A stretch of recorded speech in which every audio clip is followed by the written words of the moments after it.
Guys last के video में हमने जयपाल कवर किया। इस वीडियो में हम गुंजा कवर करेंगे जो कि इरिटेंट पॉइजन है।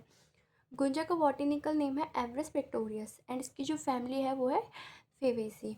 वही इसका टाइप देखें तो ये इरिटेंट वेजिटेबल पॉइजन है। और इसका जो टॉक्सिक पार्ट है वो क्या है, इसकी सीड्स, रेड कलर के कुछ सीड्स आते हैं इसके। और वही इसका सिनोनिम देखें तो रक्तक रसिक भी इसको बोलते हैं। एक्टिव प्रिंसिपल, इसका केमिकल कंस्टिट्यूएंट जो कि अफेक्ट करता है वो है एब्रिन एंड एब्रिलिन। वही इसका रस पंचक देखें तो मैंने आपको लास्ट वीडियो में बताया था कि रस पंचक जो है वो कटु, तिक्त, तिक्त या फिर कटु या फिर कषाय, इसमें से होगा।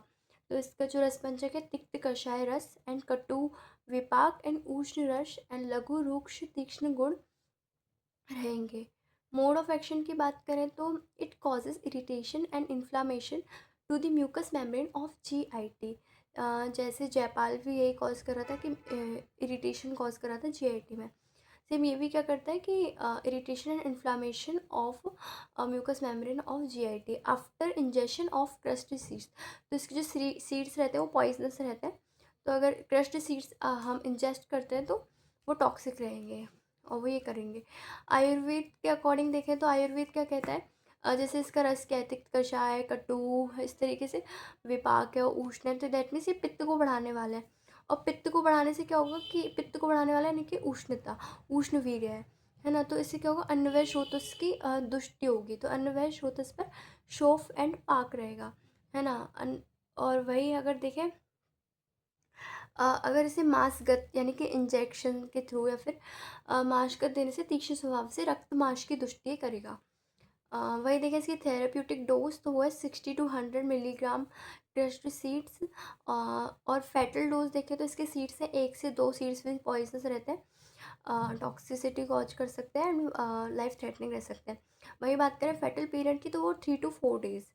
एंड इसका जो इंजेक्शन देते हैं फैटल डोज ऑफ एवरिन, इफ़ इफ़ इसको इंजेक्शन के फॉर्म में दे दो 90 to 120 मिलीग्राम। वही बात करें क्लिनिकल फीचर तो burning sensation in mouth, throat, chest and epigastric region, it's very common. Jaipal में भी हमने यही देखा था। अब वही देखिए नोजिया, वॉमिटिंग, एक्सेस सैलाइवेशन, ये भी बहुत कॉमन है। And pain and cramps, cramps in abdomen रहेगा। और एक्सेसिव थर्स्ट रहेगी। देखो इतना ज़्यादा सैलाइवेशन रहेगा तो बहुत ज़्यादा प्यास भी लगेगी, तो बहुत ज़्यादा थर्स्ट भी रहेगी, है ना। और ओलिगोयूरिया रहेगा, है ना। अब बात करें अपन ट्रीटमेंट की तो ट्रीटमेंट जो रहता है इसका गैस्ट्रिक लेविस देंगे, एक्टिवेटेड चारकोल देंगे और परगेटिव्स देंगे। तो एक्टिवेटेड चारकोल हमें पता है कि वो एब्जॉर्व कर लेगा पॉइजन को खुद के अंदर। परगेटिव्स देंगे, सिम्टोमेटिक ट्रीटमेंट भी करेंगे, रिसस्किटेशन कर सकते हैं, monitor and maintenance of AVC and removal of unabsorbed poison. ये सारे बहुत कॉमन है। आप ये जो ट्रीटमेंट लिखा हुआ है आप हर पॉइजन के हर the poison of plant origin के अंदर आराम से लिख सकते हो।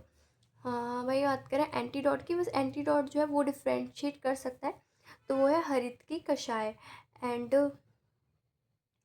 रिमूवल ऑफ एब्जॉर्ब्ड पॉइजन, अगर पॉइजन एब्जॉर्ब हो चुका है तो उसके लिए फोर्स्ड डायूरिसिस कराएंगे जिससे कि यूरिन के थ्रू वो एलिमिनेट हो जाए। वही बात करें मेडिको लीगल एस्पेक्ट की तो ये एक्सीडेंटल पॉइजनिंग इसकी ज़्यादातर कॉमन है। एंड कैटल पॉइजनिंग में भी ये काम आता है इनके जानवरों को मारने के लिए। वही बात करें पोस्टमार्टम अपीयरेंस तो पोस्टमार्टम अपीयरेंस में इन्फ्लामेशन दिखेगा पोस्टमार्टम अपीयरेंस में एंड कंजेशन विद इरोजन, सब म्यूकोजल हेमोरेज इन GIT। तो इसमें दो चीज़ फाइंडिंग मिलेंगी, इन्फ्लामेशन मिलेगा एंड कंजेशन मिलेगा विद इरोजन एंड सब म्यूकोजल हेमोरेजिक इन GIT मिलेगा। So thank you guys for watching.